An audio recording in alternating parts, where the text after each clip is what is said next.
12वीं कक्षा के रसायन शास्त्र के असाइनमेंट का उत्तर बना लेते हैं। तो इसमें जो पहला प्रश्न है वो है, यौगिक ए गर्म करने पर एक गैस बी देता है जो वायु की अवयव है।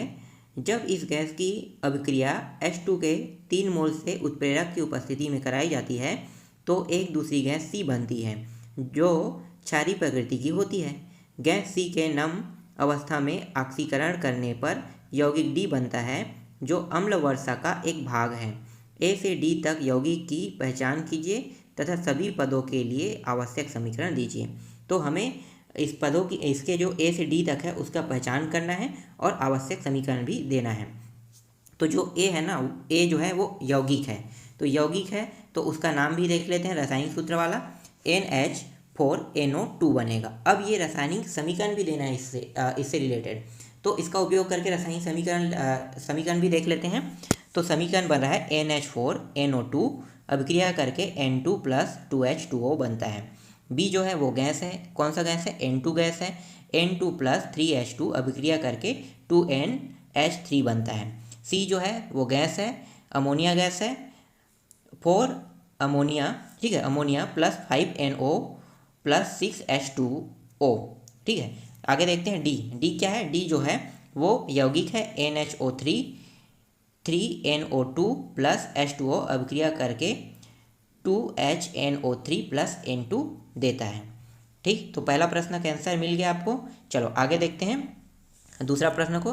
दूसरा प्रश्न है, दूसरा में 3 प्रश्न है, तो पहला देखते हैं, सल्फर के अनुक्रमानुपाती और बीटा अपरूपों का संक्रमण ताप क्या है। तो संक्रमण ताप जो है ना उसकी संख्या हमें बताना है। तो 300 मतलब 369 कैलोरीन है, बस इतना ही इसमें लिखना है, 369 कैलोरीन। इसके बाद इसमें दूसरा देखो, SO2 किस प्रकार से एक वायु प्रदूषक है।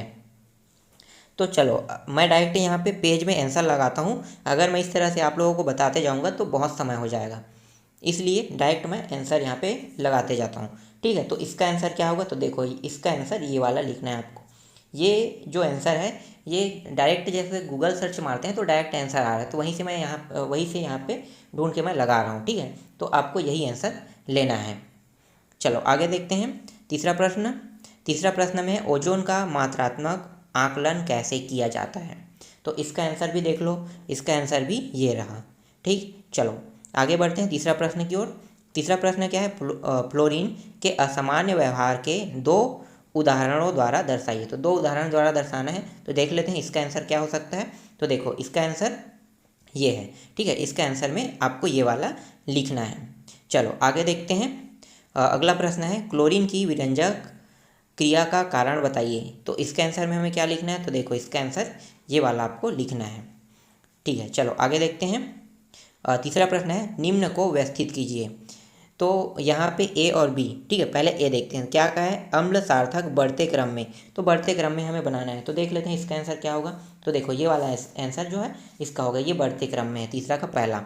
और तीसरा का ब है ना, मतलब बी है, तो अम्ल सामर्थ्य घटते क्रम में बताना है। तो घटते क्रम में लिखते हैं, तो देखो घटते क्रम वाला ये है, तो इस तरह से आपको लिखना है। आगे देखते हैं चौथा प्रश्न को। चौथा प्रश्न में क्या कहा है कि चौथा का पहला, उत्कृष्ट गैसों के कम क्रियाशील होने के 2 कारण बताइए। तो इसका आंसर क्या होगा, तो देख लो इसका आंसर ये है, आपको यही आंसर इसमें लिखना है। चलो देखते हैं चौथा का दूसरा, हीलियम को गोताखोरी के उपकरणों में उपयोग क्यों किया जाता है। तो इसके आंसर में क्या लिखना है, तो देखो इसका आंसर नीचे में आपको दिखाई दे रहा होगा। ठीक है, तो यही आंसर आपको लिखना है। चलो आगे देखते हैं अंतिम प्रश्न को।